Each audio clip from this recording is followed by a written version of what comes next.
입니다.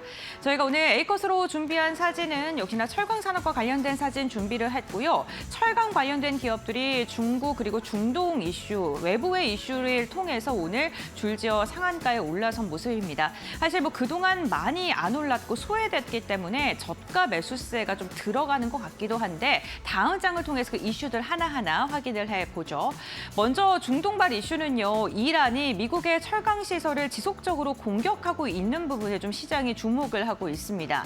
이란 혁명 수비대가 미국의 철강 알루미늄 시설 중동에 위치해 있는 그 공장들을 지속적으로 타격하고 있는 건데요.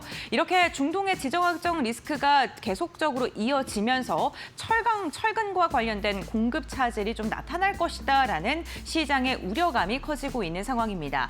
특히나 지금 시장에서 전망하고 있는 건 중동 전쟁으로 인해서 철강 생산의 차질이 최대 1,500만 톤까지도 공급에 타격이 있을 것이다라고 이야기를 하고 있는데 중동의 전쟁이 끝나게 되면은 자연스럽게 재건이 진행이 되겠죠. 그런데 이 재건 산업에도 많은 양의 철근과 철강 재료가 필요하게 됩니다. 그렇게 되면 공급은 줄어들고 수요는 늘어나기 때문에 당연히 가격적인 측면이 또 상승할 수밖에 없는 그러한 시장이 나올 수가 있고요. 오늘 시장에서는 이 부분을 좀 주목을 하고 있습니다. 두 번째 포인트도 함께 살펴보겠습니다. 중국에서 철강 생산과 수출이 동시에 감소했는데 이게 또 우리나라에는 좀 긍정적인 영향을 미칠 수 있다라는 건데요. 보시는 것처럼 지금 그래프를 보게 됐을 때 2021년부터 26년까지 지금 보시는 것처럼 연초에는 항상 철강의 생산량을 늘리다가 좀 감소시키는 경향이 있습니다. 지금 올해 같은 경우에 지금 중간에 끊겨 있는 게 확인이 되어 있죠. 1분기의 현황을 보게 된다면 생산은 4.6% 감소하면서 2022년 이후 최저치를 기록하고 있고 그래프상에서도 아래에서 두 번째 위치에 있는 게 확인이 되고 있습니다. 수출 같은 경우에는 거의 10%에 가까운 감소세가 나타난 것으로 확인이 됐는데요. 이렇게 중국의 생산과 수출이 감소한 이유를 확인을 해보니까 중국의 부동산 경기가 좀 지속적으로 장기간 침체 국면에 들어가 있고 건설 경기가 타격을 입었다는 게 첫 번째 이유고요. 그렇다 보니까 쓸 수 있는 게 많이 없어서 재고가 많이 늘어날 수밖에 없고요. 당연히 기업들의 수익성이 악화되다 보니까 생산을 줄일 수밖에 없는 그 악순환이 반복되고 있습니다.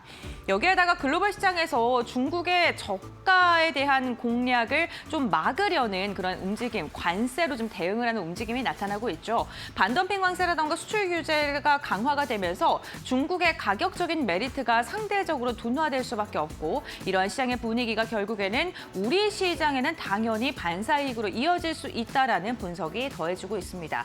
실제로 수치로도 확인되고 있는데요. 다음 장 함께 살펴보시죠.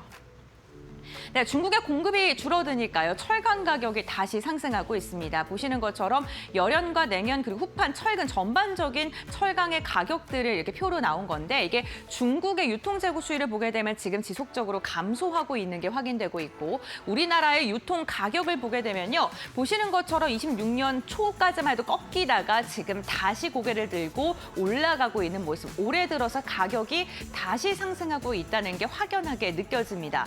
국내 철강 가격은요, 6주 연속 지속적인 상승을 하다가 지금은 조금 숨고르게 들어가 있고요. 우리나라 그리고 중국산이 아닌 철강의 지속적인 가격 상승이 일어나고 있다는 점, 그리고 점유율 확대가 기대된다는 점, 이러한 기대감이 오늘 철강 관련된 기업들의 주가 상승으로 이어지고 있다는 점도 참고해 보시죠. 네, 여기에다가 가장 중요한 건 요즘에 AI 데이터 센터라는 이름이 붙으면 주가가 고공행진하지 않습니까? 철강도 이번에 AI 데이터 센터 확대에 대한 수혜가 기대된다는 분석들이 더해지고 있습니다. 데이터 센터가 오히려 철강 집약 산업이기 때문에 철강 관련된 기업들의 실적이 앞으로 더 좋아질 수밖에 없다라는 게 그 이야기인데요. 이게 철강이 사용되는 이 산업을 보게 된다면 철골 구조에 당연히 들어가겠죠. 특히나 데이터 센터는 굉장히 많은 양의 무게가 들어가는 그 기계들이 많이 들어가기 때문에 하중이 굉장히 튼튼한 건물로 지어야 됩니다. 그 철골 구조에 우선 철강이 들어가고 서버렉이나 케이블 트레이와 같이 내부 금속 구조에도 철강이 들어갑니다. 여기에다가 전력 설비 변압기라던가 송전 설비를 만들 때도 당연히 철재가 들어갈 수밖에 없고요. 마지막으로 네 번째 데이터 센터의 가장 중요한 요소로 할 수 있는 냉각 시스템 역시나 철근의 구조 안에 냉각 시스템이 들어갑니다. 들어가기 때문에 데이터 센터가 늘어나면 늘어날수록 철강을 많이 사용할 수밖에 없다라는 분석에 힘이 더해지고 있습니다. 특히나 가격적인 메리트가 크다는 게 강점인데요. 기존의 철강 수요는 건설이라던가 자동차 산업에 많이 사용됐기 때문에 저가 경쟁 구도로 들어갔고 가격에 굉장히 민감하게 반응할 수밖에 없는 특히 중국에게 굉장히 우호적인 환경으로 철강 산업이 자리매김했었습니다. 그런데 데이터 센터 같은 경우에는요, 굉장히 높은 고강도의 품질이 좋은 철강이 필요하게 되는 건데요. 만약에 이 데이터 센터를 감싸고 있는 그리고 내부의 금속을 감싸고 있는 이 철강이 부실하다면 데이터 센터 자체에 문제가 나타날 수 있기 때문에 품질 자체가 우수한 철강에 대한 선호도가 높아질 수밖에 없습니다.